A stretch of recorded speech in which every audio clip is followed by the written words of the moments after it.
Alright, hopefully the desktop audio is recording right now. This is an F-104 Starfighter.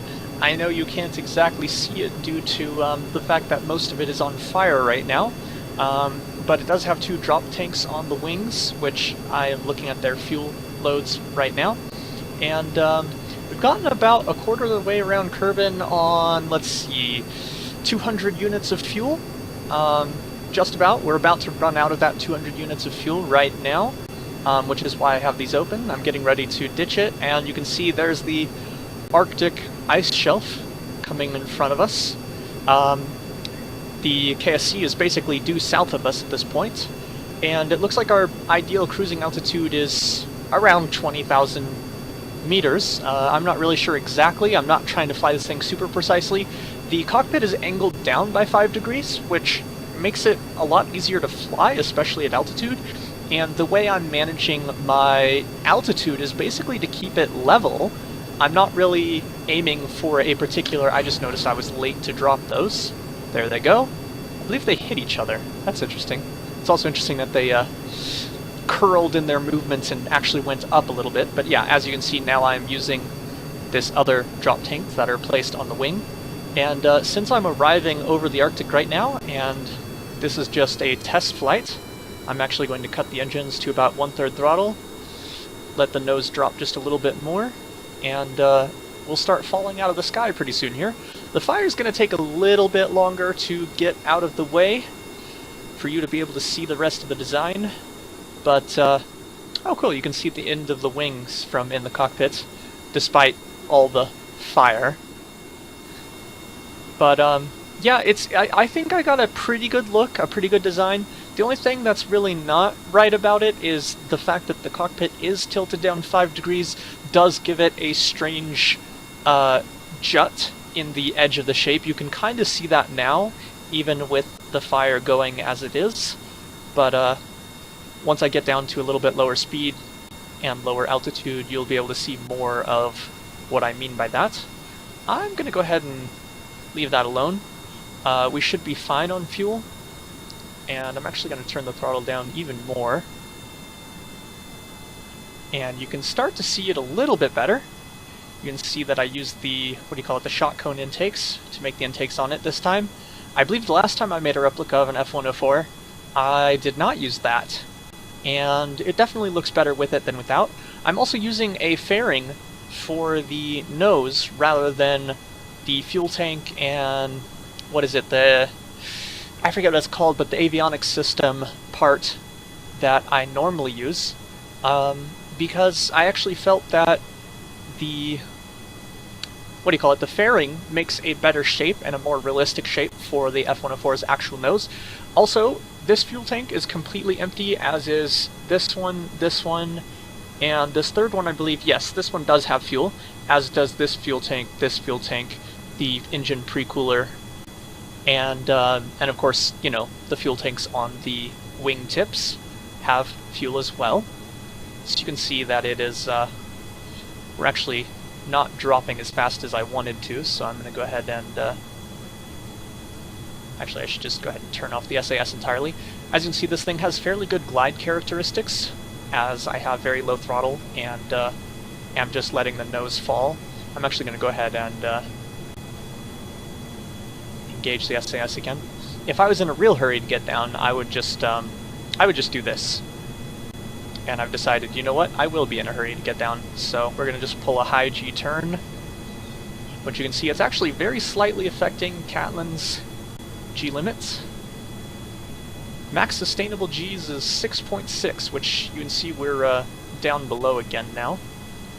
And then now we're going much slower. You can see the whole design.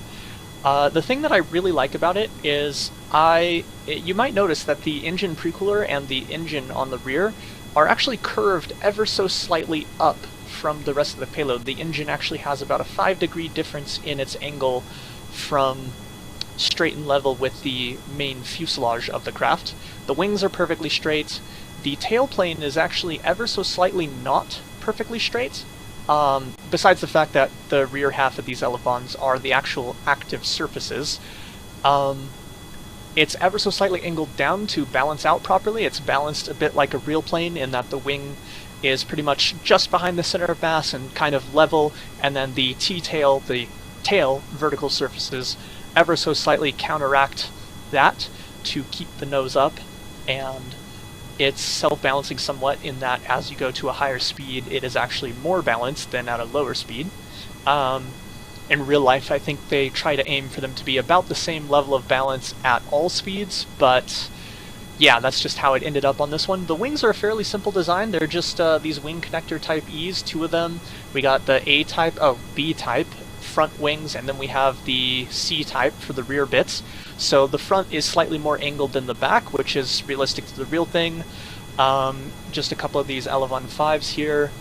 That's not quite as realistic, but it was the best I could make it look with keeping with the rest of this design. And yeah, we still have plenty of fuel in these Mark 0 tanks, so I'm not too worried about them. I'm going to go ahead and switch to ground altitude because I am going to want to land this thing on the ground soon.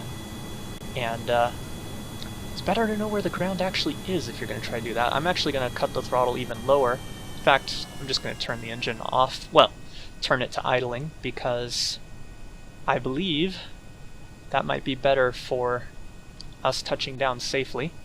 You can see, you can't see a shadow yet. In fact, I don't know if we'll be able to see one really, because the sun, wherever it is pretty far away. Okay, it's behind us, so we would see a shadow in front of us if we do see it.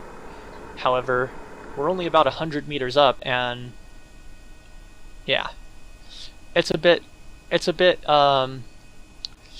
less scary to land than the real thing, but it is still somewhat scary. So I'm going to try to be careful coming in. And actually, I'm going to go ahead and disable the brakes because I believe I have the brakes tuned too high. So if I brake for too hard, it'll start... Whoa! Whoa, whoa, whoa! Ah, damn it! I was hoping to avoid doing that, especially because I wanted to keep that fuel... Whoa, whoa, whoa! Yeah, see, it starts to spin a little bit if you have the brakes on for too long at once. So I'm trying to brake it very gently. And normally I turn off the SAS sooner during landings, but this thing does not handle landing as well. Looks like the terrain is not happy either, because I can see the terrain bouncing around on the screen. That is not the plane bouncing, that is just the graphics of the terrain, which is definitely interesting. So we did lose a little bit of our fuel, and we do have a slightly imbalanced craft. I'm actually going to go ahead and turn this off. It shouldn't be using any fuel, but just in case, we're going to go ahead and turn it off. Oh yes, and the decouplers are still staged for those. They're mounted on actual decouplers instead of winglet things. Winglets, struts, whatever you want to call them. I can't remember right now. Pylons is the word I was looking for. Because it just felt like this would actually fit better for these, whereas the underwing tips... Yeah, you can see it a bit better now. You can see this line here is pretty much level with the ground, but then as soon as you get to here, it tilts up ever so slightly and then tilts up ever so slightly more there. That's a characteristic of the real thing. Is something I tried to make in my last replica. Didn't do as good of a job making it in the last replica as I have with this one, but here we are, an F-104.